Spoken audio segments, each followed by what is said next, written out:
All right, let's get right into it. Have you ever stopped to think that some of India's most terrifying myths aren't just spooky stories? What if they're actually warnings? Ancient messages about knowledge so dangerous it was never meant to be found? And that question, well, it's really at the heart of what we're exploring today. We're going to dig into three incredible legends: a cursed book, a secret society, and a tragic monster, to figure out what happens when that forbidden knowledge finally sees the light of day. So, first up on our list, the Nilavanti Granth. This is a legendary book, one that whispers promises of unimaginable power to anyone who holds it. But as you're about to find out, that power comes with a price that is absolutely terrifying. To get the story of the book, you first have to understand its author, Nilavanti. The legend says she was a Yakshini, a powerful nature spirit living in a human body, and she held secrets that no mere mortal was ever meant to know. And this is what makes the book so incredibly tempting. I mean, just imagine it. You could suddenly talk to animals, find treasures that have been lost for centuries, even see the future. It's like the ultimate cheat code for life, for wealth, for power. Who could possibly say no to that? Well, here's where it gets really dark.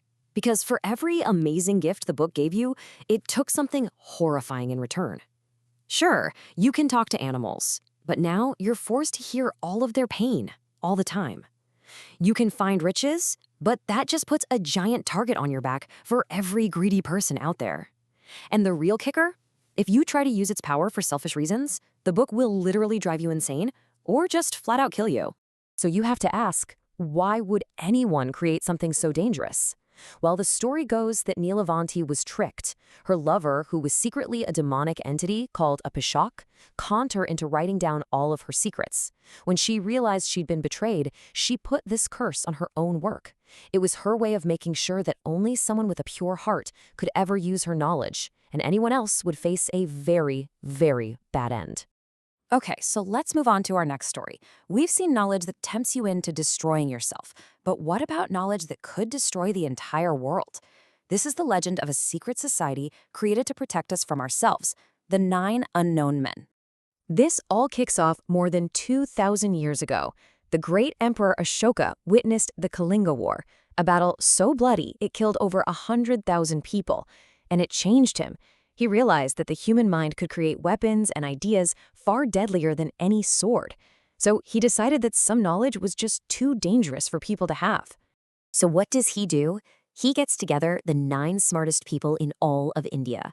And to each one, he gives a book filled with the most powerful and potentially world-ending knowledge in a single field. Their job, their sacred duty, was to guard these secrets, keep them updated, and pass them down through the generations without anyone ever finding out. And we're not talking about some random scholars here. According to legend, we're talking about giants like Chanakya, the master of politics, and Sushruta, the father of surgery. Think about that. The most brilliant minds of the time were specifically tasked with hiding their greatest discoveries, not publishing them. And that's the absolute crucial difference, right? The Nilavanti Granth tempted a single person, preying on individual greed. The 9 Unknown Men did the exact opposite. Their goal was to protect all of us, to save humanity from its own worst impulses by keeping that kind of power locked away.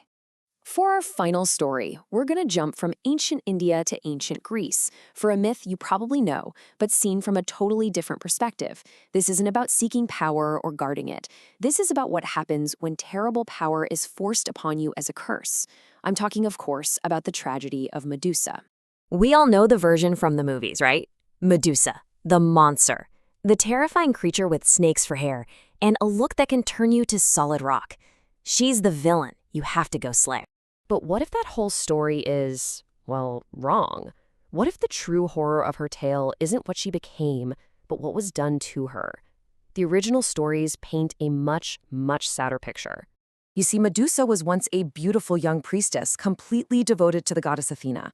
But her beauty caught the eye of the sea god Poseidon, and he assaulted her inside Athena's own sacred temple.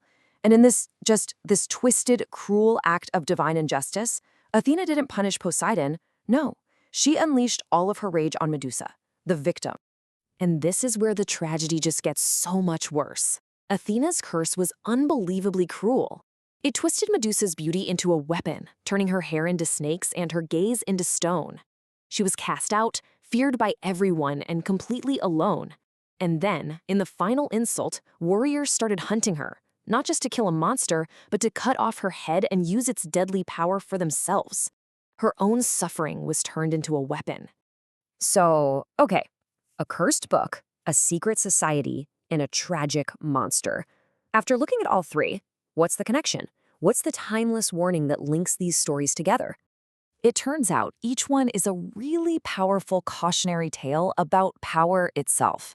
The Nilavanti Granth basically screams at you that power fueled by greed will always, always destroy you. The Nine Unknown Men is the ultimate story that with great power comes even greater responsibility. And Medusa, her tragic story shows us that sometimes power isn't a gift, it's a curse that can isolate you and ruin your life. Which leaves us with one final really important question. Right now, in our world of AI and the internet, we have access to powers the ancients could have only dreamed of.